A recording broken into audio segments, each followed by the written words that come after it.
টেলিফোনের কয়েক দশক আগে এবং ইন্টারনেটের একক শতাব্দী আগে টেলিগ্রাফ ছিল দূরদূরান্ত যোগাযোগের একটি গুরুত্বপূর্ণ মাধ্যম, যা মূলত বৈদ্যুতিক তারের মাধ্যমে এক স্থান থেকে অন্য স্থানে সংকেত বা বার্তা পাঠানো হতো। তবে সেই সময় টেলিগ্রাফ যোগাযোগ শুধুমাত্র একক ভূখণ্ডকে সংযুক্ত করত। মহাসাগর পাড়ি দিয়ে অন্য ভূখণ্ডে বার্তা পাঠানো যেত না। যেমন ইউরোপ থেকে এশিয়া টেলিগ্রাফ তার দ্বারা সংযুক্ত করা গেলেও আমেরিকা বাদ পড়ে যাচ্ছিল, মূলত মাঝখানে থাকা মহাসমুদ্রের কারণে, যা ছিল সেই সময়কার সবথেকে বড় সমস্যা। এরপর 1854 সালে সাইরাস ওয়েস্টফিল্ড নামক একজন আমেরিকান ব্যবসায়ী টেলিগ্রাফ তার ব্যবস্থাতে আমূল পরিবর্তন ঘটায়। তিনি আটলান্টিক মহাসাগরের তলদেশ জুড়ে এই কেবল তারগুলিকে বিছিয়ে দেয় এবং একটি মহাদেশের সাথে অন্য মহাদেশের সংযোগ স্থাপন করে। ফলে সাইরাস রাতারাতি আন্তর্জাতিক হিরোতে পরিণত হয়। তবে এরপর পৃথিবীতে আধুনিকতার ছোঁয়া লাগে। 20 শতক জুড়ে কেবল নেটওয়ার্কগুলি প্রসারিত হয় এবং প্রযুক্তির বিকাশ টেলিগ্রাফ ব্যবস্থাকে প্রতিস্থাপিত করে টেলিফোন দ্বারা। তারপর ডিজিটাল ডেটা অ্যানালগ সংকেতগুলিকে প্রতিস্থাপন করে এবং ইন্টারনেটের আবিষ্কার হয়। যদিও প্রথম দিকে ট্রান্স আটলান্টিক কেবল তারগুলি প্রতি মিনিটে কয়েকটি শব্দ প্রেরণ করতে পারত, কিন্তু আজ ফাইবার অপটিক কেবলগুলি কয়েক সেকেন্ডে কয়েকশো টেরাবাইট ডেটা সরবরাহ করে, যা সমুদ্রের তল বরাবর একটি দেশের ইন্টারনেটকে অন্য দেশের সাথে সংযুক্ত করে। একটি অনুমান অনুসারে সারা বিশ্বে 8,50,000 মাইলেরও বেশি কেবল তার সমুদ্রের তলদেশ জুড়ে ছড়িয়ে রয়েছে, যার ব্যাস এবং ধরন ভিন্ন ক্ষেত্রে ব্যবহারের জন্য হয়ে থাকে।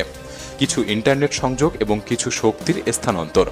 যদিও কেবল তারগুলি অত্যন্ত উন্নত প্রযুক্তিতে তৈরি এবং বিছানো হয়, তবে সময়ের সাথে সাথে এই তারগুলি মেরামতের প্রয়োজন পড়ে, যে মেরামত প্রক্রিয়া পৃথিবীর সবথেকে কঠিন কাজগুলির মধ্যে একটি।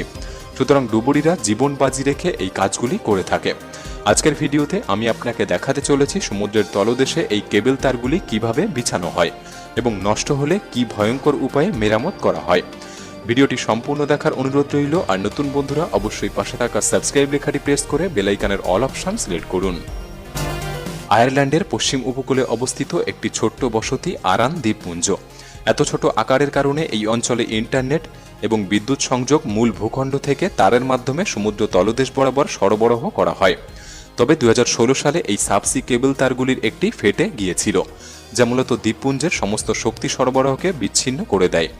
সুতরাং একটি কেবল মেরামত কোম্পানি ইএসবি ইন্টারন্যাশনাল তাদেরকে ডাকা হয় ক্ষতিগ্রস্ত তারটি মেরামত করার জন্য।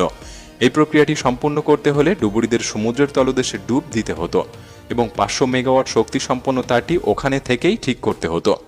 যদিও এই কাজটি সম্পূর্ণ করার জন্য ইএসবি কোম্পানির বিশেষ প্রশিক্ষিত কর্মী থাকে, যারা বছরের পর বছর পুল বা অন্যান্য সিমুলেটেড পরিবেশে প্রশিক্ষণ নিয়েই কাজে নিযুক্ত হয়। এমনকি বিভিন্ন কঠিন প্রশিক্ষণ থাকা সত্ত্বেও এই কাজ কখনো কখনো তাদের কাছেও কঠিন হয়ে পড়ে।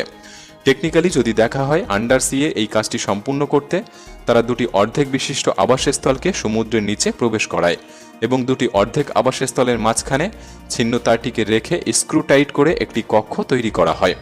এরপর ওই কক্ষটি জল পাম্প মেশিন দ্বারা শুষ্ক করা হয়, যার বাইরে দাঁড়িয়ে ডুবুরিরা গ্লাভস ব্যবহার করে শুষ্ক পরিবেশে ছিন্ন তারটিকে সঠিক এবং নিরাপদে মেরামত করতে পারে। ব্যাপারটা শুনতে যদিও সহজ মনে হতে পারে, কিন্তু সমুদ্রের নিচে জলের চাপ এবং 500 ওয়াট শক্তির ভয়ঙ্কর রূপ যে কোনো সময় বিপদ ডেকে আনতে পারে। তবে এই মেরামতের পাশাপাশি হাজার হাজার মাইল কেবল তারগুলিকে সমুদ্রের তলদেশে ইনস্টল করার জন্য কোম্পানিগুলিকে বিভিন্ন উদ্ভাবনী পদ্ধতি এবং প্রকৌশল ব্যবহার করতে হয়, যার ফলে একটি মূল ভূখণ্ড থেকে অন্য একটি দ্বীপে ইন্টারনেট বা বিদ্যুৎ পৌঁছানো যায়। যেমন ভারতবর্ষের মূল ভূখণ্ড চেন্নাই থেকে একটি বিচ্ছিন্ন দ্বীপ আন্দামান নিকোবরে 2313 কিলোমিটার এই অপটিক্যাল কেবল বিস্তীর্ণ, যে দায়িত্বটি পালন করে রাষ্ট্রীয় মালিকানাধীন সংস্থা বিএসএনএল, যার ফলে তারা উচ্চগতির ইন্টারনেট ব্যবহার করতে পারে। একই রকম একটি কোম্পানি বোসক্যালিস সাবসি, যারা ইন্টারন্যাশনালভাবে এই কাজের সাথে যুক্ত রয়েছে। তারা 1000 কিলোমিটার এই তারকে বিছানোর জন্য বিশেষ এক প্রকার জাহাজের ব্যবহার করে থাকে। যেমন এই জাহাজগুলির উচ্চতা সমুদ্রের জলের সাথে প্রায় সমতল, যা ক্রু এবং সরঞ্জামগুলিকে বিশেষ কোনো ঝুঁকি ছাড়াই তীরে দাঁড়িয়ে বা সমুদ্রের মাঝখানে উভয় পরিস্থিতিতে কাজটি সম্পাদন করতে দেয়। এছাড়াও জাহাজটির মাঝে 5000 টন ধারণ করতে পারে এমন একটি বিশেষ ঘূর্ণায়মান তারের টার্ন টেবিলও রয়েছে, যে ঘূর্ণায়মান চাকাটি সমুদ্রের তলদেশে তার বিছানোর গতিকে সামঞ্জস্য রাখে, ঠিক যেমন গতিতে জাহাজটি সামনের দিকে এগিয়ে চলছে। একটি সুষ্ঠু এবং স্বাভাবিক গতি বজায় রাখা হয়, যেন মাঝপথে কোনো ব্যাঘাত না ঘটে, যে কারণে এই জাহাজগুলির গতিপথ পূর্ব নির্ধারিত থাকে এবং সেই পথেই জাহাজটি ভ্রমণ করে। এগুলি সবই সাধারণত কোনো বড় প্রাকৃতিক বাধা এড়াতে ডিজাইন করা হয়, যা তারের ফেটে যাওয়া বা ব্যর্থ হওয়া থেকে আটকায়। এরপর কেবল বিছানোর দ্বিতীয় পর্যায়ে আসার পর একটি বিশেষ উইঞ্চ মেশিন জলে নামানো হয়, যার দ্বারা তারগুলি একটি পাইলনের মাধ্যমে পৃষ্ঠ পর্যন্ত টানা হয় এবং নিচের মাটিতে তারগুলিকে স্থাপন করার জন্য একটি বিশেষ লাঙলও ব্যবহার করা হয়, যে লাঙলটি উইঞ্চ মেশিনের সাথে যুক্ত থাকে এবং এটি চলার সাথে সাথে তারগুলিকে মাটিতে পুঁতে দেয়। পুঁতে দেওয়া হয় কারণ অগভীর বালুকাময় জলে তারগুলিকে ক্ষতি থেকে রক্ষা করার জন্য। যাই হোক, সমুদ্রের তলদেশে ইন্টারনেট তারগুলি ছাড়াও সমুদ্রের তীরের বায়ুকল ক্রমশ গোটা বিশ্বের অগ্রগতিতে অবদান রাখছে, কারণ বোসক্যালিসের মতো কোম্পানি দ্বারা তৈরি এই বায়ুকল প্রকৃতি থেকে শক্তি উৎপন্ন করে মানব সভ্যতায় গুরুত্বপূর্ণ ভূমিকা পালন করছে। তাই এটি তৈরির চাহিদা দিনে দিনে বেড়েই চলেছে। ইন্টারনেট কেবলগুলির মতোই এর ইনস্টলেশন প্রক্রিয়াও অনেকটা একই রকম হয়ে থাকে।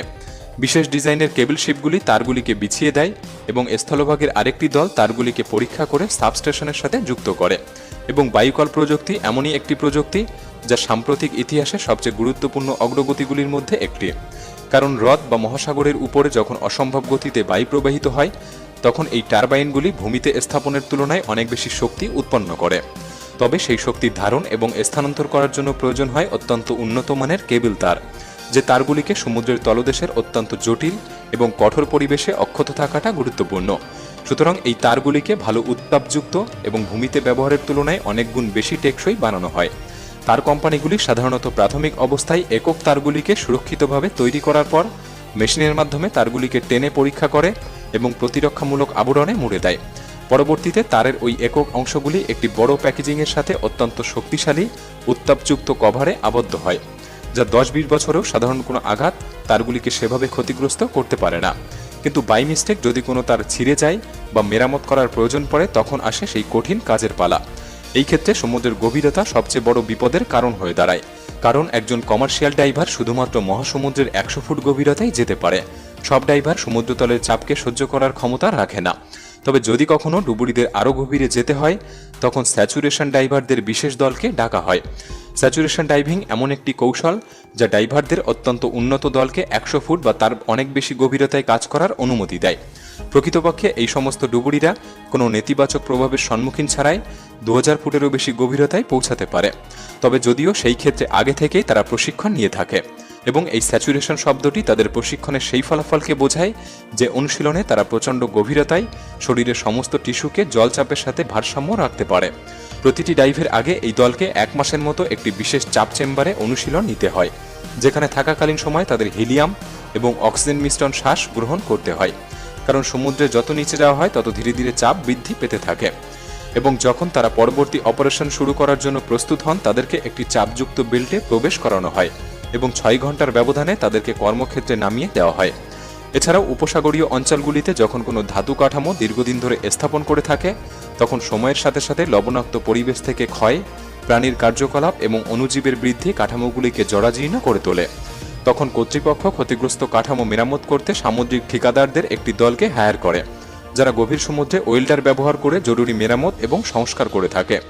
তারা আন্ডার ওয়াটার মেশিনের মাধ্যমে ক্ষত স্থানটিকে ঝালাই করে এবং পরবর্তী ক্ষয় থেকে রক্ষা করে।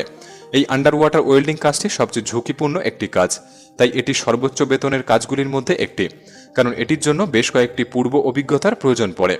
তবে এই ক্ষয় বা অণুজীবের আক্রমণ শুধুমাত্র জলের নিচের কাঠামোর জন্য নয়, জাহাজ শিল্পেও এটি বড় একটি ক্ষতি।